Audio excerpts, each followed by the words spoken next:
All right, here we go. 75% boards are better with bridge teacher Mark Nehs. We got a couple things here. We're going to first talk about the rule of 17. And that's when partner does a preemptive bid.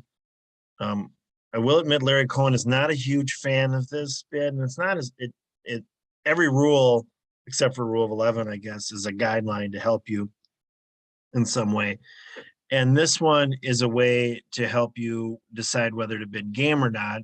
And what it is, you count up the rule of 17, you count up the high card points you have plus the number of trump that you have in partner suit. And in this case, we had 7, 11, 15 high card points and 2 spades. Partner open 2 spades. So then you, the guideline or the rule says you go ahead and you bid game then. I bid game here. Sometimes I'll pass with the 17, but my points are made up of aces and kings, which is beautiful. Partner's going to be short in the other suits, right? So all of these points will be useful. If I had quacks, queens and jacks, they're probably going to be useless because they're probably not going to have those extra cards in the suit. So this one was a easy bid for me to bid 4 spades. Most of the field did, about 85%. Some ended up in 3 no trump, which didn't work out as well. Most went down, but over half the field ended up down, actually more than that, because this is a 92% board. And not for you though, not for my subscribers. You will make 4 spades on this one, and we'll go through the play next. So the rule of 17 is a partner does, generally it's for hearts or spades, because a minor, if they open 2 diamonds, it's 5 diamonds to a trick. So maybe use rule of 18 or 19 or something like that. But anyway, this one, some people went to no trump, but it's not, it's not going to play as well. Again, these were the right cards for a suit contract, and it was an 8-card fit. So anyway, the lead is the 4 of hearts. Okay. And we come up with our plan. All right. Loser wise, you count losers from the hand with the more trump. These are looking like some losers, right? And that's looking like a loser, and we might have a couple losers there. So we have some work to do. Clubs give us a potential for pitching 1 loser, right? Because we have an odd number. We have 3 and 2, and we're able to then use this hand to pitch one of our losers. Okay, so that's one of our plans. In our spades, we're going to hope to finesse and not lose 2 spade tricks is what we're hoping for. Might happen, and it does, but all right. So I set up, I was able, I figured if this lost, it would set up my queen, but it didn't. They led away from their king. So we get the queen of hearts. So now we've eliminated our heart loser. So we're on our path here of now to get, we've of the, what do we have, 2, 3, 5 losers. We got rid of 1 of them so far. All right. So now we have to figure out a way to get back to this hand to do the spade finesse. So I lead a club. It's relatively safe. We only have 5 clubs total. So that's the suit I picked. Plus I didn't want to expose all the diamond losers at this point. So now I attempt to execute the finesse. Generally, when I have an option, I do a double finesse. So what I mean there is I could have put in the queen or the 10.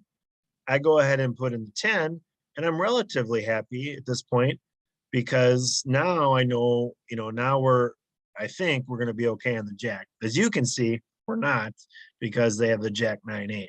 So anyway, so I lose the king of spades. It was singleton king of spades, and I lose to it. But you can see that, and I didn't know at the time. So now they lead back a diamond, which is unfortunate because now our diamonds are exposed. So we go ahead and up with the ace. There's no reason to play low there. Now I go ahead and I hope to pull all trump, but I find the bad news out that was a singleton. So I go ahead and I pull the 1 spade. Whoops. So now they have the bully left. So there's no reason for me to pull trump anymore. They can get that 9 of spades whenever they want. Okay. Now I have to go ahead and execute my plan of getting rid of another loser at this point, because we still want to make this contract. All right. So here we go. The queen of clubs, we have to unblock it. If you go here, If you don't know how to use it's double dummy when you're looking at it. When you go to expand the hand, it goes the old way of looking at it, but it's double dummy in there. Otherwise, when it's in this mode, it's GIB. It'll show that if I lead any card, but the queen of clubs, I'm going to go down. All right. Obviously it doesn't show you during the play, but afterwards during going through the review, and that's the show double dummy option, which will normally be in the lower right corner. It's in the blue box. If you have any questions on that, let me know. Plus, I did a video on that way back, but anyway, let me know if you have a question. So I unblock the queen of clubs, and then I get over to the hand with the ace of hearts. Now I play the king of clubs, and bye-bye, diamond loser. And now I'm going to make the contract. I'm down to 1 diamond loser. And I don't remember what I did here. Okay, I lost the diamond here. They get their 9 of spades, and we make the contract. Again, this was a 92% board. Lots of plays. This is a AC Bell, a bigger game. And it was, just planning out the play and planning out how to make the contract. So we had 2 things here. We had the bidding, the rule of 17. I definitely favor a suit contract when I have these types of cards, aces and kings, okay? And I favor no trump when I have, queens, jacks, 10s, 9s. Those are really great cards for no. We didn't have that with this hand. So the people that went to no trump to try to get the extra score, sometimes, well, this is just not the type of hand that I do it on. Again, most everybody went to 4 spades, but most everybody went down, but not you. All right. Anyway, thanks for being here, supporting the channel. Please subscribe if you want to support the channel financially. $3 a month keeps it going. There's a Patreon information down below. If you want to pay Venmo or Cash App or other ways, you can contact me directly and I can help you. Otherwise, I also have $8 a month where you can do Q&A, and then also $40 a month where we can play together once a month, included with the Q&A, get your bridge questions answered for the Heart supporter package. It's all on the Patreon page. And again, thanks for being here, and enjoy the game. It's a great one.